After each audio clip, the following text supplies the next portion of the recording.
Now, an intriguing story based on some research done recently showing who men were the sole so-called breadwinners in over half of super rich heterosexual couples, defined as those in the top 1% of households. Well, the women are not employed, according to new research on lifestyle trends over the last 30 years from the Federal Reserve Survey of Consumer Finances. Now, the study examined just how couples divide work, focusing on three different wealthy groups: the super rich, the, well, just plain rich, and the upper middle class, as they're defined by their wealth percentile, and compared them with those of less affluent couples. Now, the statistics stood out starkly, with wives of those ultra-rich not employed or working in any capacity at double the rate of those even just slightly less affluent. It's all relative, of course, when we're talking about this category, but we're joined by Dr. Camila Forcas-Levant, a practicing psychologist, organizational consultant, frequent guest of ours on the program. So thanks for coming back. Thank you for having me. Look, at first glance, this seems intuitive. Of course, they don't work if there's more than adequate income, no need. But I think it goes deeper than that, than just who works and who doesn't. I mean, there's been comparisons to the 1950s here, not known as a good time for the empowerment of women. How do you read these results of this survey? First of all, I am so excited that, as always, you bring in these beautiful topics. I really love that, and I appreciate all you very much. And I'm also very happy that someone finally is starting to research a little bit the more wealthy, right? Because we have a lot of research in terms of like lower socioeconomic levels and what are the difficulties and what we need to fix, because we need to fix a lot.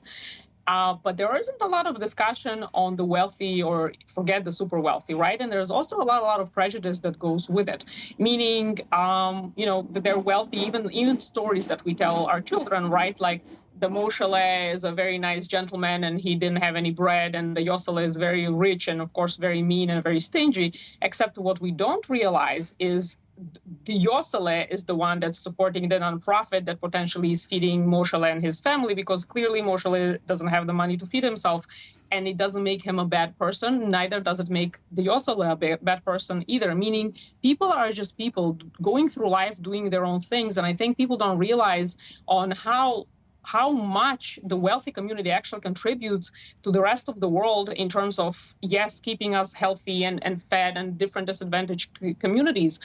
They're also very, very isolated often, meaning there isn't a discussion in terms of you being a normal person with health problems, with problems maybe in your marriage, with your children, with whatever, right?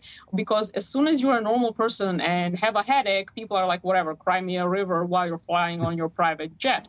Except they do have a lot of difficulties, and serving that community, I can see from the inside the difficulties that they're going through, and sometimes they're actually very crashing and very, very sad, right? So I'm happy that there is this kind of a research, and of course it goes deeper. Okay, in terms of, I think you're right. The initial reaction is sort of right. Cry me a river. What's the big deal? We're talking about less than 1% of the population who clearly have things going right for them in a lot of ways. But is it more about, as you're sort of alluding to, the example that they set in a way, the example being set perhaps by, this quote unquote upper echelon of society? Well, the example that's being set, and also for a lot of women in general, for a lot of parents, often they would like to spend some more time with their children if they could afford it. But sometimes families literally can't afford it, and they have to both work in order to provide for the income or the education or whatever you want for your children, and also feed yourselves, right? So as people become more affluent, often one spouse is going to be more involved with the children. Also, the argument is of like, why is this gentleman, usually it's the man, right? Still a little more traditional, although we also see often a lot of women that are very successful in business. But then if we look at the spouses, there is one that's a little bit more behind the scenes, right? And so the question is of like, is the fact that someone's a little bit more behind the scenes allowing and opening the doors for the other one to be a little more active and, to travel and to build that business and to do all those all-nighters? Like, we often only see the tip of the iceberg, meaning like, this is beautiful, they have like 20 companies, but we don't see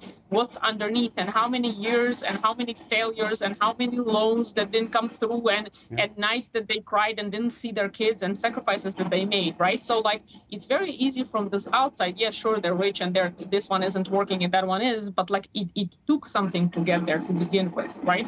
Good points. Dr. Camila Forcas-Levant, always good to have you with us. Eye-opening subjects, tough to analyze, so thanks for being with us on that.